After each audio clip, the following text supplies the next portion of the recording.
रात्रि के लगभग 12 बज रहे थे और घर के अंदर पूरा परिवार गहरी नींद में सो रहा था। तभी अचानक घर के मुखिया चीखते चिल्लाते अपने घर से बाहर निकलता है और जब उसकी आवाजें आसपास के लोग सुनते हैं, सुनकर अपने घरों से जब बाहर निकलते हैं, लेकिन बाहर आकर के जब नज़ारे को देखते हैं तो देख के एकदम से हक्का बक्का रह जाते हैं, क्योंकि उस व्यक्ति के शरीर में आग लगी हुई थी और वह पूरी तरीके से जल रहा था। तुरंत ही उस व्यक्ति के शरीर की आग को बुझाते हैं। उसी वक्त ही उसे लेकर के नजदीकी हॉस्पिटल में चले जाते हैं, लेकिन तब तक उस व्यक्ति के शरीर के लगभग 90% हिस्सा जल चुका था। इस वजह से डॉक्टर उसी रात को ही इस व्यक्ति को दूसरे अस्पताल के लिए रेफर कर देते हैं। लेकिन दूसरे अस्पताल में जब उस व्यक्ति का इलाज होना शुरू होता है तो आखिरकार 1 सप्ताह के बाद इलाज के दौरान ही उस व्यक्ति की मौत हो जाती है। लेकिन इसके बाद से असली खेल शुरू होता है। दरअसल इसके बाद से पुलिस जब इस केस की जांच शुरू करती है तो एक ऐसी सच्चाई सामने आती है जिसे सुनने के बाद हर किसी का सर के मारे झुक जाए। दोस्तों, आज की जो कहानी आपको सोचने और समझने पर मजबूर कर देने वाली है। आज भी हमारे समाज में ना जाने कैसे कैसे व्यक्ति की मानसिकता के लोग भरे पड़े हैं। तो चलिए इस घटना को इस वीडियो के माध्यम से पूरी समझने की कोशिश करते हैं। दोस्तों, आज की जो सच्ची घटना मैं आज आपको सुनाने वाला हूँ, दरअसल ये कहानी है उत्तर प्रदेश के बागपत जिले की। बागपत जिले के एक बिनौली थाना क्षेत्र के अंतर एक गांव पड़ता है बिजवाड़ा, और इसी बिजवाड़ा गांव के रहने वाले 42 वर्षीय राजीव सिंह जो कि मेहनत मजदूरी का काम करते हैं। राजीव सिंह के परिवार में उनकी एक धर्म पत्नी जिनकी उम्र 38 साल है। इनके अलावा टोटल 3 बच्चे हैं, एक बेटी और 2 बेटे हैं, जिनमें सबसे छोटे बेटे की उम्र महज 5 साल के आसपास है। राजीव की मां की कुछ साल पहले मौत हो चुकी थी। इनके पिता का नाम सतबीर सिंह था, जिनकी उम्र करीब 60 साल के आसपास थी। बात कर रहा हूं मैं 20 जून 2024 की शाम के वक्त। राजीव सिंह हर रोज की तरह काम करके अपने घर पर आते थे। रात्रि के करीब 10 बजे के आसपास पूरा परिवार खाना वाना खाकर अपने घर में सोने के लिए चले जाते हैं। लेकिन जैसे ही लगभग 2 से 3 घंटे का समय गुजरता है, रात के करीब 12 बजे के आसपास अचानक राजीव सिंह चीखते चिल्लाते अपने घर से बाहर निकलते हैं और उनकी आवाजें सुनकर पड़ोसी जब अपने घरों से बाहर निकलते हैं तो वो देखते हैं कि राजीव के शरीर में आग लगी हुई है और वह बुरी तरीके से जल रहे थे। लोग तुरंत ही उनके शरीर की आग को बुझाते हैं और उन्हें तुरंत जो है उसी रात को नजदीकी पुलिस स्टेशन में ले जाते हैं। लेकिन तब तक राजीव के शरीर के लगभग काफी हिस्से जल चुके थे, जिस वजह से डॉक्टर आखिरकार राजीव को उसी रात को मेरठ के एक अस्पताल के लिए रवाना कर देते हैं। मेरठ अस्पताल में उन्हें तो भर्ती कराया जाता है, लेकिन घर में सोते वक्त ही जो राजीव के शरीर में आग लगी हुई थी, इस बात को गांव का कोई भी व्यक्ति मानने के लिए तैयार नहीं होता है कि आखिरकार घर के अंदर किसने राजीव के शरीर में आग लगा दी है। और घर के किसी भी सदस्य को कुछ मालूम क्यों नहीं चला, क्योंकि राजीव की पत्नी और उसके 3 बच्चे भी जो थे वो फूट फूट कर काफी रो रहे थे।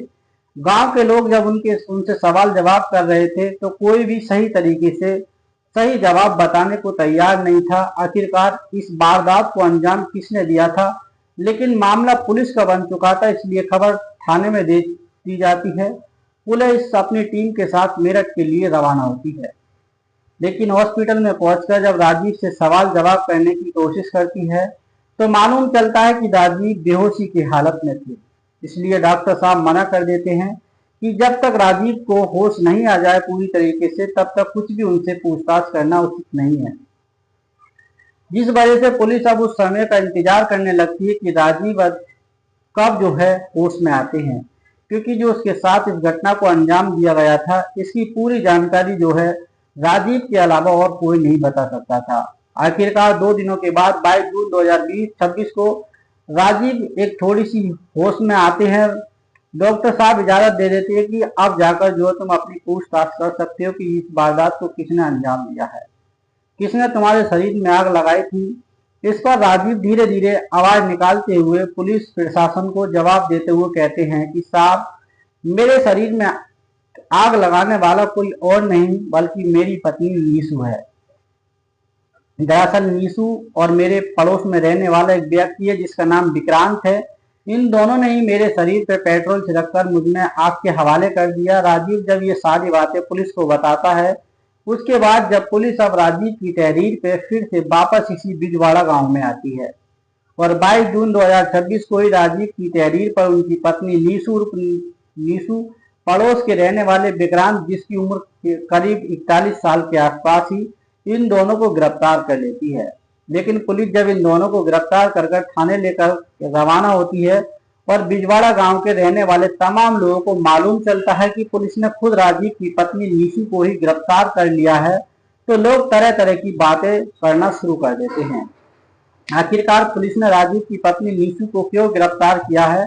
लेकिन पुलिस जब इन दोनों की गिरफ्तारी करके थाने में लाकर जब इनसे खास करके राजीव की पत्नी नीसू से पूरे वारदात के बारे में पूछताछ करती है, तो आखिरकार नीसू भी बिना किसी शक्ति दबाव के न सिर्फ अपनी सच्चाई कबूल करती है, बल्कि इस घटना के पीछे की पूरी कहानी जब पुलिस को बताती है, तो दोस्तों ऐसी सच्चाई सामने आती है जिसे सुनने के बाद उनके भी पैरों तले जमीन खिसक जाती है। दरअसल इस कहानी की शुरुआत तब होती है जब राजीव नीसू से शादी करके अपने घर लेकर आते हैं। करीब 8 साल पहले दोनों की शादी होती है। नीसू जो देखने में लगभग ठीक ठाक थी, राजीव जब नीसू से शादी कर अपने घर लेकर आते हैं, मध्य वर्गीय परिवार से थे, सेम वैसे ही परिवार से नीसू थी। शादी के बाद दोनों की जिंदगी बेहतर तरीके से चल रही थी। जब 1 साल का समय गुजरता है तो नीसू एक बेटी को जन्म देती है, लेकिन पहली बार जब बच्ची को जन्म देती है तो इसी वजह से घर में खुशियों की लहर भी चल पड़ती है। परिवार बड़ी बेहतरीन तरीके से अपना समय गुजार रहा था। नीसू को जो जिन चीजों की कमी होती थी, उधर जो है राजीव मेहनत मजदूरी का काम करते थे। जो भी पैसा कमाते थे उन पैसों को अपने परिवार का बेहतर तरीके से ख्याल रखते थे। लेकिन घटना से ठीक लगभग 5 साल पहले राजू की पत्नी नीसू का उसी के पड़ोस के रहने वाले विक्रांत के साथ में पहले दोस्ती होती है, एक दूसरे से बातचीत करते हैं और ये बातचीत का नतीजा ये निकलता है कि आखिरकार नीसू का और विक्रांत के साथ में अफेयर शुरू हो जाता है। उस विक्रांत के साथ में जो ऑलरेडी शादीशुदा था। हालांकि घटना से ठीक लगभग 5 साल पहले नीसू जब विक्रांत के साथ में अफेयर शुरू होता है तो इस बात की जानकारी किसी को भी पता नहीं चलती है, क्योंकि दोनों पड़ोस के रहने वाले थे। अक्सर विक्रांत जो है राजीव के घर पर आता जाता रहता था। मौका देखकर के वो घर के अंदर उसकी पत्नी नीसू से मुलाकात भी कर लेता था, जिस वजह से किसी को कोई शक भी नहीं था कि इन दोनों के बीच में कैसा रिश्ता चल रहा है। ये सिलसिला लगभग 4 सालों तक इनका लगातार चलता रहता है। इन 4 सालों में कई बार दोनों एक दूसरे से मुलाकात भी कर चुके थे, चाहे घर के अंदर हो या फिर घर से बाहर। कानो कान किसी को खबर तक नहीं हुआ था। लेकिन घटना से लगभग 4 महीने पहले आखिरकार एक दिन इस बात की जानकारी राजीव को मालूम चल जाती है।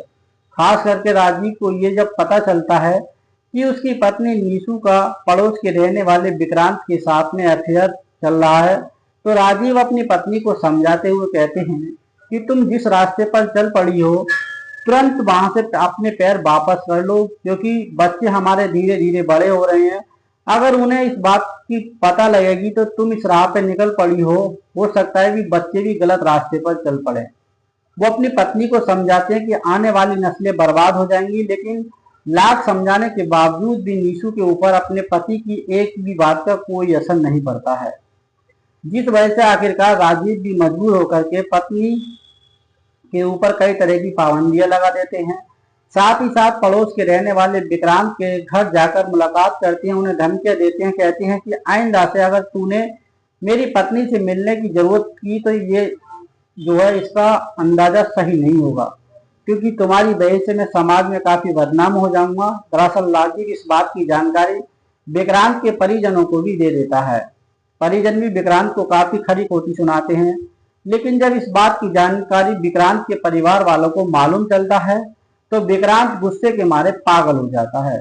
विक्रांत को लगता है कि राजीव की वजह से अपने परिवार में वह मुंह दिखाने लायक नहीं रहा, इसलिए एक दिन मौका निकाल करके विक्रांत जब राजू की पत्नी नीसू से फोन पर बात करता है और जब इस मसले का हल निकालता है तो इधर नीसू जो है विक्रांत से मुलाकात करने के लिए उससे जो है तड़प उठती है। दोनों ही एक दूसरे से बातचीत करती हैं और इस मसले का हल निकालते हैं। अब वो खुद नीसू विक्रांत को इजाजत देते हुए कहती है कि जब तक मेरा पति जिंदा रहेगा हम दोनों को ना तो कभी चैन से कभी एक दूसरे से बात कर पाएंगे और ना ही एक दूसरे से कभी मुलाकात कर पाएंगे। इसलिए हमारे पास मात्र एक ही उपाय है कि क्यों ना हम दोनों मिलकर के इसको इस दुनिया से हटा दें। लेकिन इस तरीके से इस दुनिया से हटाते हैं कि किसी को पता भी न चलेगा कि उसकी हत्या किसने की गई है। इसके बाद से हमारे रास्ते का रोड़ा भी हट जाएगा और फिर हम पहले जैसे एक दूसरे से मुलाकात करते रहेंगे, क्योंकि इधर विक्रांत जो है पहले से ही राजीव से काफी खपा हो चुका था और राजीव की पत्नी नीतू खुद अपने पति को मारने की जब अपने प्रेमी को इजाजत दे देती है तो विक्रांत भी आगे पीछे कुछ नहीं सोचता है और फिर नीतू का साथ देने के लिए तैयार हो जाता है। उसके बाद से दोनों मिलकर के राजीव को इस दुनिया से हटाने का फैसला कर लेते हैं और वो एक प्लान बनाती हैं। इस प्लान के तहत सबसे पहले राजीव मार्केट से जाकर के जो है 4 लीटर पेट्रोल खरीद लेकर आता है, ला करके उसे अपने घर में छिपा देता है और फिर दोनों एक सही मौके का इंतजार करने लगते हैं। आखिरकार उन्हें एक मौका 20 जून 2026 को तब मिल जाता है जब शाम के वक्त राजीव हर रोज की तरह काम करके अपने घर पर आता है। रात्रि के करीब 10 बजे के आसपास परिवार के साथ खाना पीना खाते हैं, लेकिन खाने के बाद जब अपने कमरे में सोने के लिए जाते हैं तो उनकी पत्नी नीतू अपने तीनों बच्चों को लेकर के बगल के कमरे में सोने के लिए चली जाती है। राजीव के पिता बाहर के बरामदे में आकर के सो जाते हैं और जैसे ही लगभग 3 घंटे का समय गुजरता है, रात्रि के करीब 12 बजे के आसपास बेड पर राजीव जब गहरी नींद में सो जाता है तो उसके बाद से नीतू और विक्रांत ने अपना प्लान बनाया था। नीतू विक्रांत को रात्रि के करीब 1:30 बजे के आसपास अपने घर बुलाती है, लेकिन विक्रांत जब राजीव के घर पे जाता है तो अपने साथ में 4 लीटर पेट्रोल पहले से लेकर जो छुपा रखा था उसे साथ लेकर आ जाता है। इसके बाद विक्रांत को सीधे लेकर के अपने पति के कमरे में चली जाती है, जिस कमरे में बेड पर राजीव गहरी नींद में सो रहा था। सोते वक्त ये दोनों मिलकर के जो पेट्रोल लेकर आए थे उस पेट्रोल को राजीव के शरीर पे उड़ेल देते हैं, लेकिन जैसे ही पेट्रोल का छिड़काव करते हैं राजीव की आंख खुल जाती है और जैसे ही अपने सामने इन दोनों को देखता है, खास करके अपने शरीर पे पेट्रोल की दुर्गंध को महसूस करता है, उसे एहसास हो जाता है कि ये दोनों क्या करना चाहते हैं। तुरंत ही वह वहां से अपनी जान बचाने की कोशिश करने लगता है, वहां से भागने लगता है। तुरंत जो है इतना मौका देखकर उसकी जो पत्नी होती है तिल्ली जला करके अपने पति को आग के हवाले कर देती है। उसके बाद से राजीव चीखते चिल्लाते जब अपने घर से बाहर निकलते हैं, राजीव के शरीर में आग की लपटें जो है पूरी तरीके से कब्जा कर लिया था। राजीव चीख रहा था, चिल्ला रहा था। जब राजीव को जलते हुए पड़ोस के देखती हैं तो सबसे पहले उनके शरीर की आग को बुझाते हैं, लेकिन जब नीतू भी अपने पति के पीछे भागते दौड़ते घर से बाहर निकलती है और जब देखती है कि पड़ोस के लोग कुछ बाहर निकल चुके हैं और वो उसकी आग को बुझा चुके हैं, तुरंत ही वहां पे नीतू अपना तिलिया चरित्र का खेल खेलना शुरू कर देती है और फूट फूट करके चीख चीख करके रोना चिल्लाना शुरू कर देती है ताकि किसी को नीतू को लेकर कोई शक ना हो।